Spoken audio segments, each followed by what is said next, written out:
Salut les champions, salut les championnes, j'espère que vous avez perfé cette semaine. On continue l'aventure du tournoi de Saint-Gildas-de-Ruys où nous sommes actuellement en quart de finale. Et pour celles et ceux qui tomberaient sur ma vidéo maintenant et qui n'auraient pas vu le premier tour, petit récapitulatif du format du tournoi.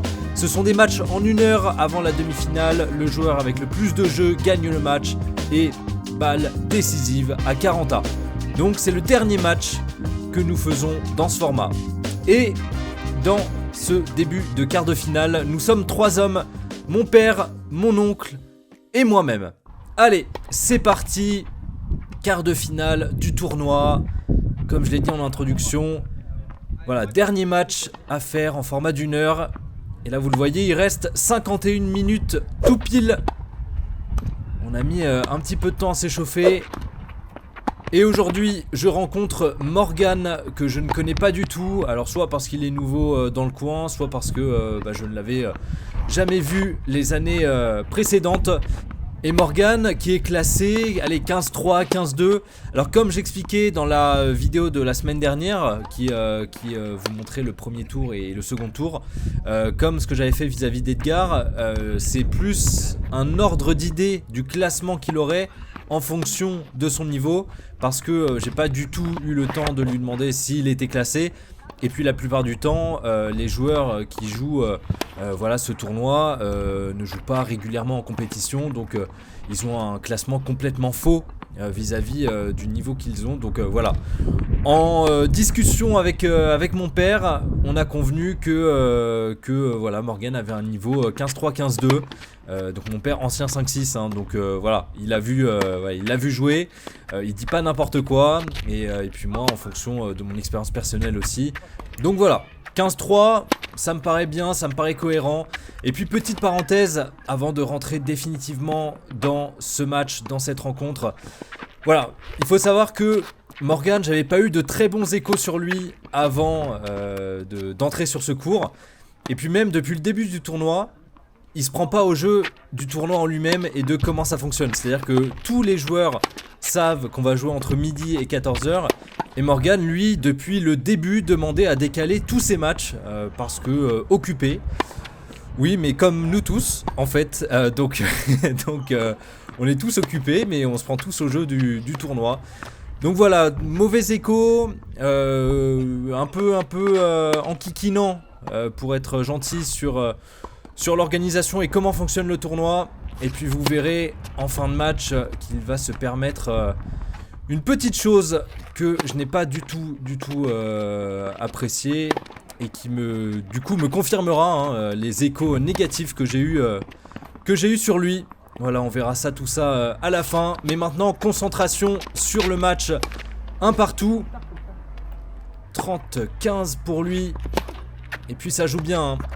Voilà, on peut pas lui enlever que malgré les petits aspects négatifs qu'il peut avoir, si on se concentre uniquement sur le tennis et sur le court, et ça joue bien de son côté, droitier qui lifte bien, surtout service bien chiant à jouer, qui pouvait parfois faire de bons kicks.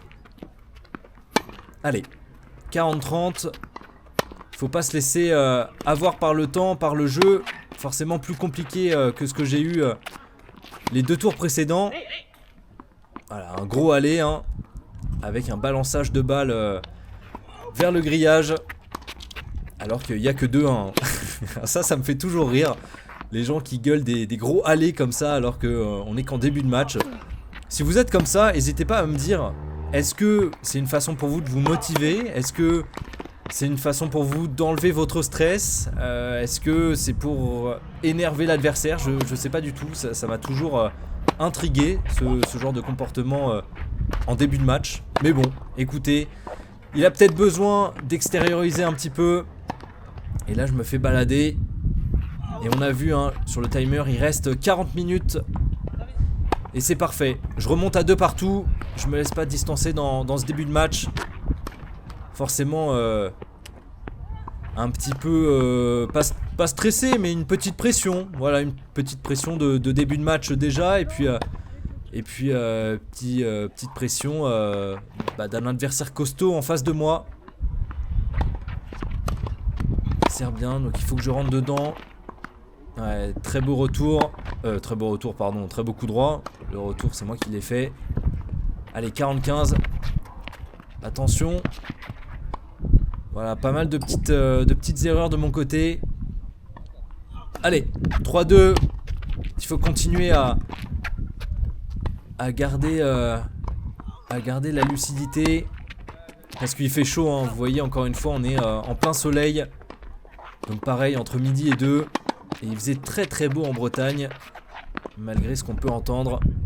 Il faisait particulièrement beau. Allez, attention, hein. 0,30 sur mon service. Elle est bonne. Très long retour. Ah là là. Allez. Allez, Morgan qui s'était complètement arrêté de jouer. Pour lui, c'était plié. Mais attends. Laisse-moi au moins y aller. On sait jamais. Non, beaucoup trop de fautes hein, sur ce jeu de mon côté. Attention là. 4-2 directement. Et comme je vous l'avais dit, contre Edgar. Et d'ailleurs sur ce format de manière générale, hein, sur tous les gens qui jouent les matchs.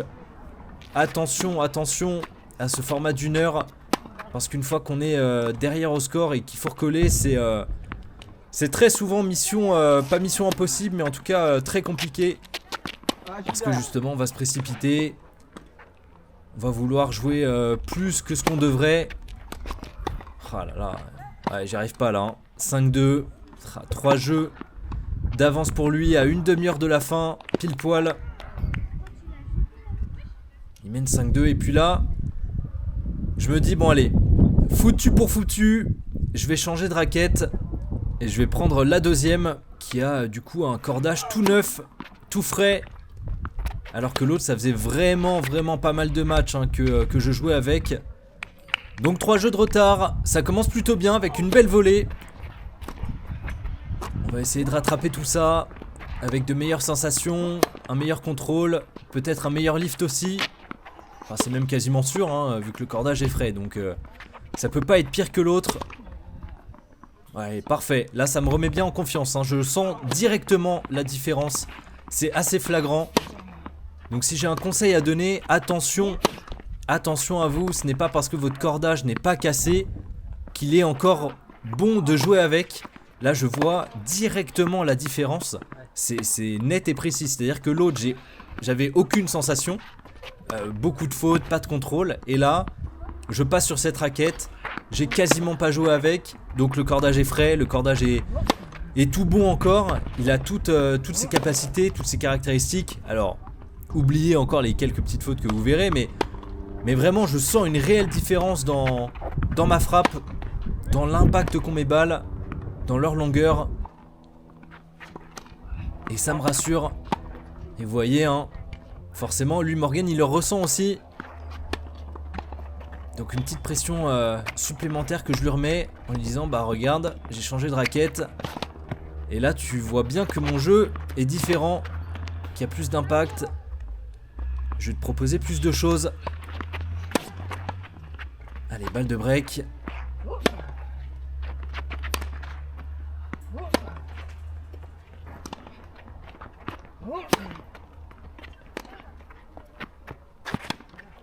Allez. Oh oui. Mais c'est fou, le changement est radical. Je pourrais pas vous l'exprimer à part en parole, mais c'est compliqué de vous le faire comprendre à travers un écran. Mais il faut vraiment le vivre pour comprendre. Essayez un jour d'aller tendre voilà, vos 2 raquettes exactement pareil. Jouez avec une pendant 10-15 heures. Et après repasser avec l'autre. Et vous verrez une différence assez flagrante. Et donc là c'est ce qui se passe. Allez, peut-être un très bon retournement de situation. 5-4, il n'y a plus qu'à confirmer sur mon service. Attention par contre à ces petites erreurs hein, que je peux commettre. Parce que lui forcément il va garder son rythme, il va garder son jeu. Ah, elle était faute.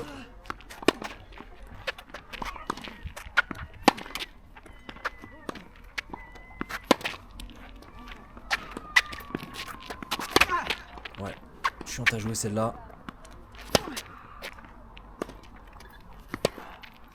Allez, pleine ligne. Allez, parfait ça. Allez, une opportunité de revenir à 5 partout. Ah, ça serait superbe, hein. Parce que je peux vous assurer que être mené 5-2 à une demi-heure de la fin, il y en a beaucoup qui auraient un peu lâché prise. Et là, très très beau revers de sa part. Point décisif, je vous le rappelle. Il faut mettre ce jeu. Ouais, parfait, allez. Allez, 17 minutes. 35 secondes. 5 partout. Allez, il reste un gros quart d'heure.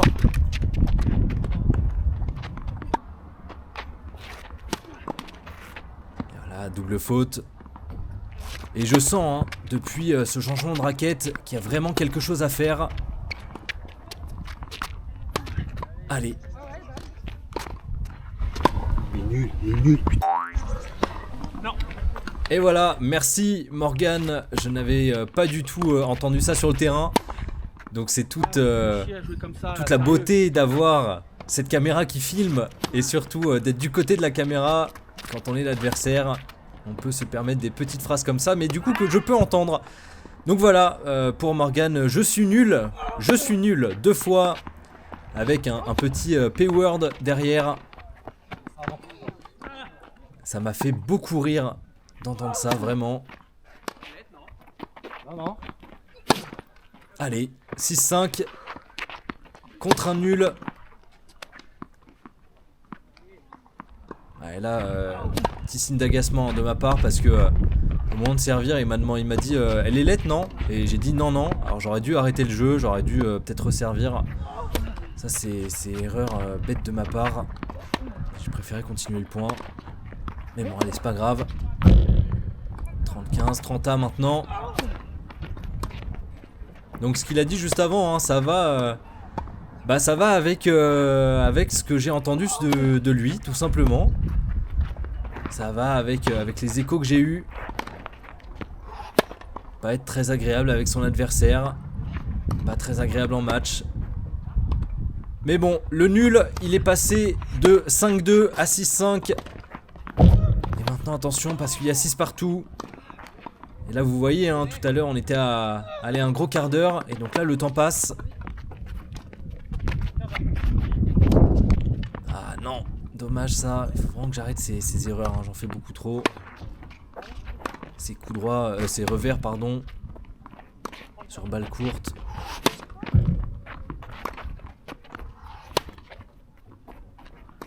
Allez, on va chercher son revers. J'aurais dû monter là. Bah oui, j'aurais dû monter à la volée. Mais j'ai pas l'automatisme. Ouais, magnifique. Très bel enchaînement. Son service extérieur qui m'emmenait vraiment bien vers l'extérieur. Et puis après dans le contre-pied, imparable.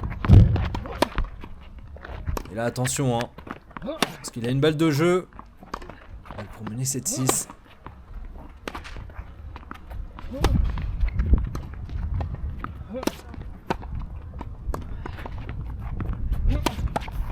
Allez. Oh là là, c'est quoi ce match? Ah là là, quelle erreur. Quelle erreur. 7-6 pour lui. À 7 minutes de la fin. Et ce smash que je rate. Alors vous pourrez revoir, hein, parce que à gauche, du coup, vous voyez les 3 enfants qui font partie de sa famille. Et le petit qui était en train de sauter pendant que je faisais mon smash et que j'ai vu dans mon champ de vision. Et donc là, ça m'a fait rire. Forcément, 7-6, il sait qu'on est sur la fin de match. On revient doucement, on prend son temps, on joue la montre. Allez, c'est le jeu, c'est comme ça. Il y a des joueurs comme ça qui forcément vont jouer la montre sur ce format. Allez, faut rien lâcher. C'est bien, premier point, parfait. En plus sur mon service, donc il faut absolument aller le prendre. Attention à cette faute encore. Ne pas jouer trop proche des lignes. Je ne vais pas faire trop compliqué de mon côté. Ouais, parfait, hein. Peut-être un coup à jouer sur le revers. Ah là là là là, non, allez. C'est pas possible ça. 30A, allez.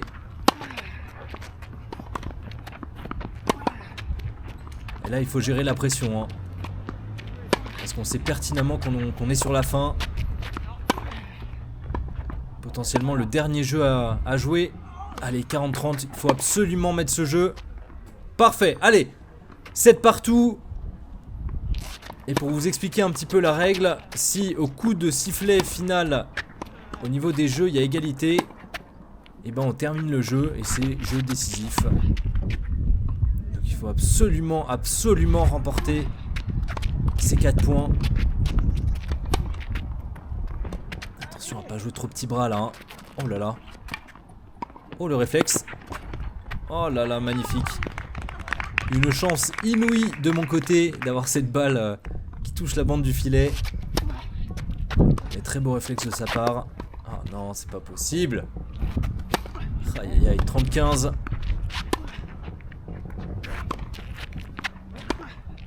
Allez le revers là. Ah non je craque. Oh c'est pas possible. 40-15. 2 balles de match. Allez une de sauvée. Encore une balle de match, il reste 10 secondes hein. 10 secondes. 2 balles de match, maintenant plus qu'une. Et là c'est, s'il gagne le point il a gagné le match.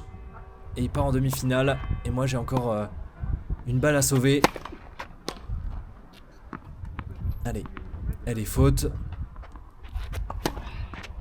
Et la double, allez. Parfait. Elle est loin? Oui forcément. Je me demande si elle est loin. Grosse double à 40-30.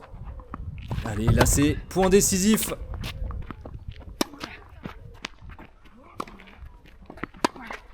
Allez! La petite balle envoyée de mon côté. Victoire 8-7. Alors pour ceux et celles qui n'ont pas compris, c'est complètement normal. En fait, on a entendu la cloche quand le timer a atteint 0. On a entendu la cloche qui signifie que ça fait 1 heure qu'on joue, donc voilà, fin du match. Et lui, au filet, m'a vraiment dit non mais moi j'ai pas entendu le coup de sifflet par contre, donc le match est pas terminé. Je dis oui mais moi j'ai entendu la cloche, donc ça veut dire c'est 1 heure. Enfin, on va pas jouer sur les mots c'est le coup de sifflet qui fait la fin du match. Certes, mais le coup de sifflet signifie que ça fait 1 heure. Enfin bref, il a pas apprécié. Pour lui, il fallait attendre le coup de sifflet. Dès qu'on a entendu le coup de sifflet, il a dit ah bah voilà. Et ensuite, ce que je n'ai pas du tout apprécié de sa part, et ce qui fait que ça confirme tout ce que j'ai entendu sur lui, c'est au moment d'aller s'asseoir, il a osé me dire que dans le comportement j'étais mauvais. Voilà, tout simplement, c'est gratuit. Dans le comportement je suis mauvais, pourquoi ? Parce que je n'aurais pas répondu à son SMS me demandant si on peut décaler le match. Donc encore une fois, comme depuis le début du tournoi, il souhaitait décaler, donc ne pas jouer le jeu à fond. Mais, et c'est ce que je lui ai dit, mais t'es sûr que t'as envoyé le SMS au bon numéro ? Ah bah non, c'est bête, c'était pas le bon numéro, donc comment je fais pour répondre ? Donc avant de me dire que mon comportement est mauvais, peut-être s'assurer au préalable qu'il n'y a pas erreur dans l'envoi du SMS. Mais bon, Morgan, mauvais joueur, Morgan, mauvais perdant. Et puis le nul a gagné ce match, le nul a remporté ce quart de finale. Rendez-vous en demi-finale. Et comme vous pouvez le voir à l'écran, nous avons perdu un homme de la famille dans ce tournoi principal, puisque mon oncle a perdu.